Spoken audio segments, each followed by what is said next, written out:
Bom dia. Bom dia, tudo bom? Ótimo. Grande dia. Quer dizer, o, a Ontem, né? Dilma, a Dilma ganhou mais um ministro para melar a Lava Jato, o tal É, do Fachin, Luiz Edson Fachin. Luiz Edson O, Fachin. o PP levou a Codevasf, o PMDB a Companhia Docas. Isso. E os brasileiros, os contribuintes, ganharam mais um imposto, né? O imposto sobre produtos importados, que eles vão ter de tirar do próprio bolso, obviamente, esses aumentos de impostos. Para Então, pagar, é a equação habitual brasileira, né? para pagar, inclusive, os 50 bi que estão dando para o BNDES. Quer dizer, o ajuste vai Hum. ficar aí entre 70 e 80, que é o que eles falam. Já 50 já deram para o BNDES. Isso. E o BNDES já está comprometido Ele para já dar. está Se o comprometido. BNDES fosse de fato um banco do desenvolvimento, É. tudo bem. Como ele é suspeitíssimo de dar só de emprestar dinheiro, só para Não, os. é o banco dos sócios do PT, né?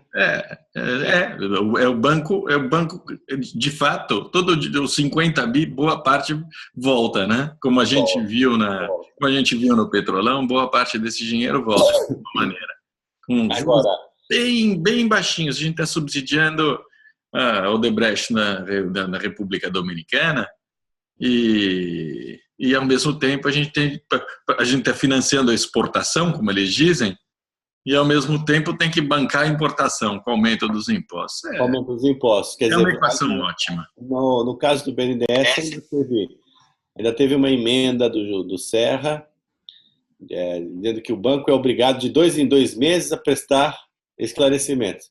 Hum. Senador Serra, o senhor sabe que isso é balela, né? Não tem. Eles fazem empréstimos sigilosos. Atenção, eles fazem empréstimos sigilosos com dinheiro público. Eles se recusaram a abrir as condições de empréstimo, por exemplo, a JBS Friboi.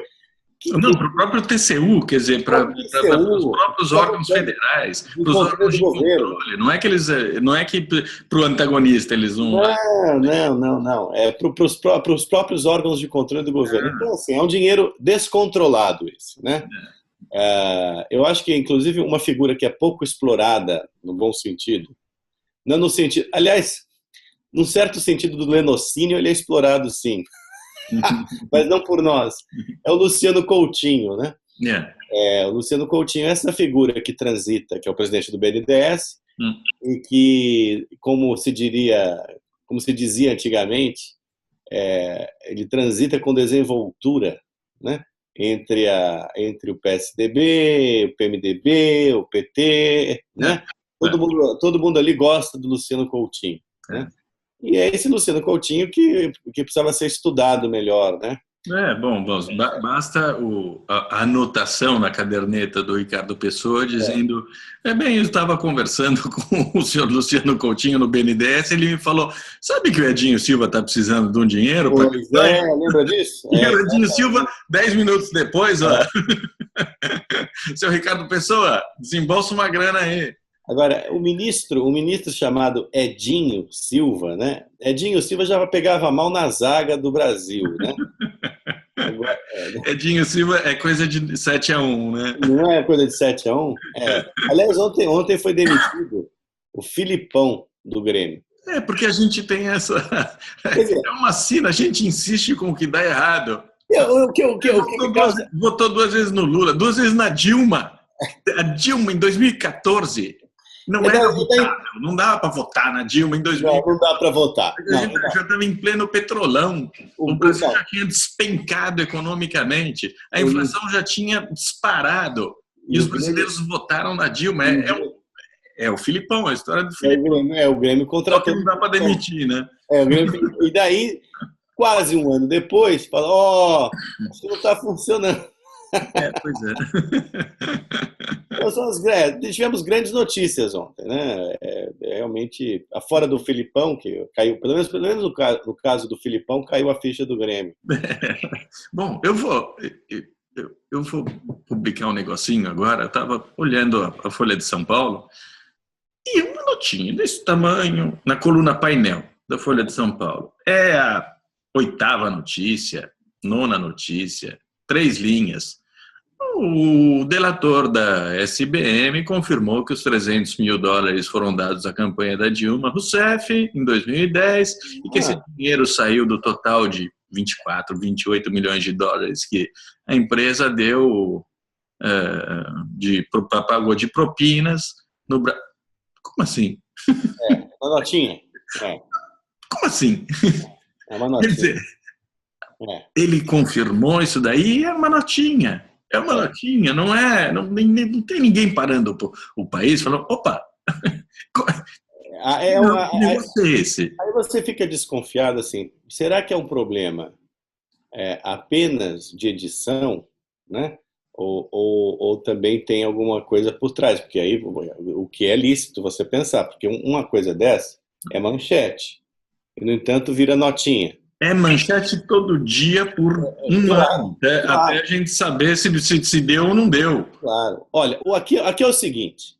Aqui eu digo Brasil, né? Nem eu nem você estamos no Brasil neste momento, mas a gente está no Brasil. A gente está mentalmente no Brasil. Mentalmente estamos no Brasil. Então, a nossa mentalidade é brasileira. A nossa mentalidade é brasileira. É o seguinte, o Watergate no Brasil iria para o roteiro cinematográfico antes de virar filme, você entendeu? Ia virar uma notinha no roteiro cinematográfico. Atenção, este filme aqui que ainda vai acontecer pode ser muito legal de assistir. É assim que a gente está, assim, entendeu? É um negócio impressionante.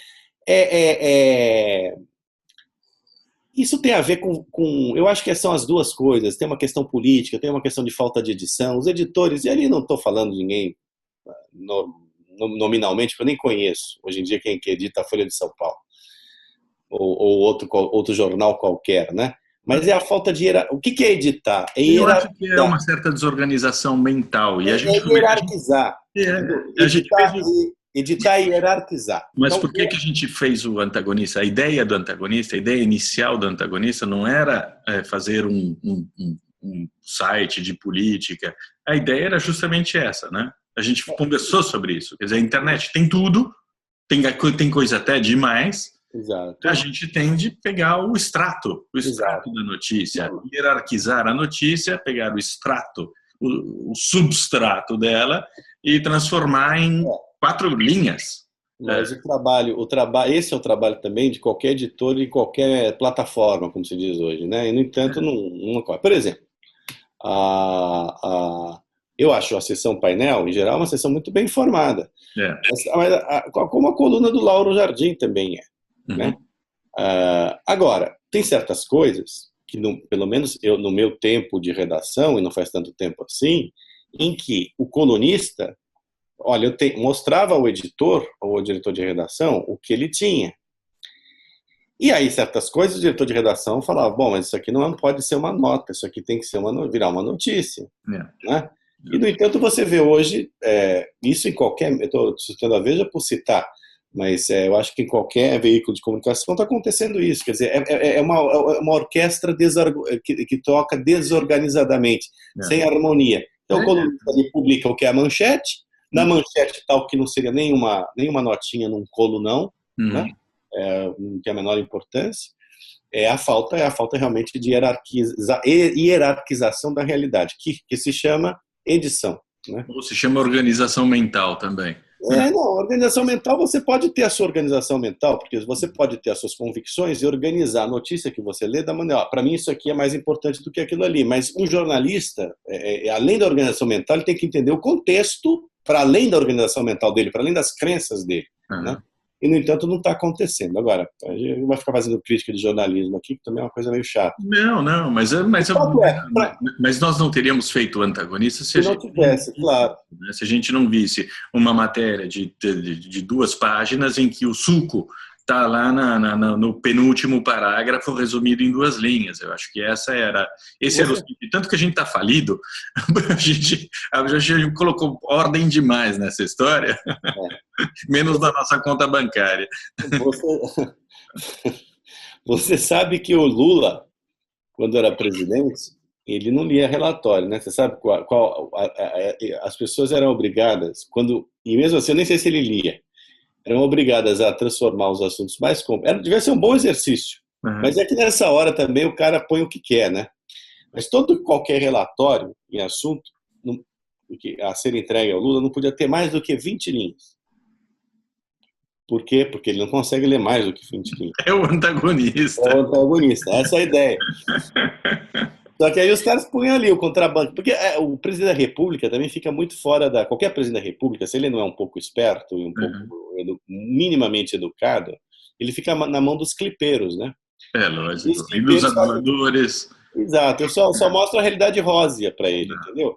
É que no caso do Lula e da Dilma, a coisa adquiriu uma tal magnitude, né? Um noticiário, mesmo desorganizado como tal, como o país está nas cordas, né? Tá difícil pensar alguma coisa realmente boa, né? No entanto, os caras ficam tentando fazer isso, eles isolam ali o presidente com... E no caso do Lula era uma coisa muito curtinha, senão ele dormia. E no caso da Dilma, ela deve estar cercada por esses sujeitos falando: a senhora emagreceu hoje. A senhora emagreceu hoje. Magra hoje. Está mais magra. E o noticiário cada vez mais magro também, né? Para evitar. Tentando evitar ganha o dia. Eu tenho certeza que ela não tem uma preocupação maior neste momento do que a balança. Do quê? Do que a balança. Do que a balança. Eu não é a balança. Não tenho a menor dúvida de que é a grande preocupação e de que é o grande orgulho da vida dela também. E não é a balança comercial, viu? A balança comercial já foi para as picas faz tempo. Escuta, vamos. E o futuro? Futuro imediato. Futuro imediato. No Brasil. O que você prevê?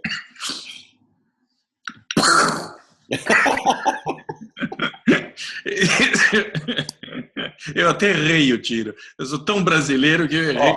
Dizem que é melhor assim, ó. Dizem que sim. Olha, leitor, se você quiser se suicidar, isso aqui não é apologia do suicídio, mas enfim, na boca. Como eu não tenho uma arma, eu teria que fazer com uma pilha, que sei lá, eu engulo uma pilha. Não faz isso. Você sabe que tinha um sujeito de um grupo chamado Dominó. Esse Rafael qualquer coisa. Esse sujeito ficou meio maluco e ele adquiriu essa compulsão, que tem um nome, de comer coisas estranhas. Né? E ele engolia pilhas, pentes. Morreu? Não, tá vivo, rapaz. Eu tô lembrando, eu vi noticiário. Então não adianta você que aqui da minha casa, a última coisa antes de desligar, aqui da minha casa, se matou jogando pela janela, não essa janela, uma poeta Constance Woolson, é sobrinha do Fenimore Cooper. Ela se matou se jogando da janela, era a melhor amiga, dizem amante, mas não se sabe direito, do Henry James. O Henry James, todo santo dia, quando ele estava em Veneza, pulava aquela janela ali. Entrava por aquela porta, passava por este corredor, entrava aqui à esquerda na minha sala. Henry James, senhoras e senhores. Henry James, a mulher se matou. Ela se jogou da janela. Mas, então, ela se jogou do lado do Canal Grande ou do outro lado? Não, se jogou na rua. Na rua? Mas por causa do Henry James? Não se sabe direito. Ela tinha um caráter meio deprimido e se atirou de lá. Outro dia mesmo veio uma alemã aqui tocar a campainha porque queria ver a janela de onde ela tinha se matado, está escrevendo uma biografia. Você podia... Os americanos adoram biografia e tem 18 biografias sobre ela, ou as biografias sobre o Henry James, sempre passa algum aqui que quer visitar o local do suicídio. Fantástico. Eu não sabia disso. Veneza é uma cidade tão curiosa que... E o gondoleiro do Henry James ficava esperando aqui embaixo. Eles chamam Tito, como meu filho. O gondoleiro do Henry James. Dizem que tinha um troço meio estranho entre os dois. E ficava esperando aqui embaixo. Entre ingleses não tem nenhum problema. Bom, você está num lugar muito mais aristocrático. Esse lugar aqui onde eu estou era uma hospedaria de monges que seguiam para Santiago de Compostela. E esse aqui é um prédio do século XV e eram todas celinhas, onde as pessoas dormiam no chão, evidentemente, hospedaria medieval. E essas traves todas aqui que você vê, isso tudo é da época das grandes peregrinações para Santiago de Compostela. Mas parece que o Paulo Coelho não passou por aqui, não. O bruxo, o bruxo. O Paulo Coelho se atirou por aquela janela. Antes tivesse se atirado, viu? Ele voou. Ele voou. Abração. Fomos de Dilma e o ajuste fiscal a Henry James. É uma bela digressão. Mas a gente acabou com o Paulo Coelho. Acabou com o Paulo. Voltamos a... mas tivemos algo de Lawrence Stern aqui, né? Então, enfim. Abração. Bom, abração. Tchau.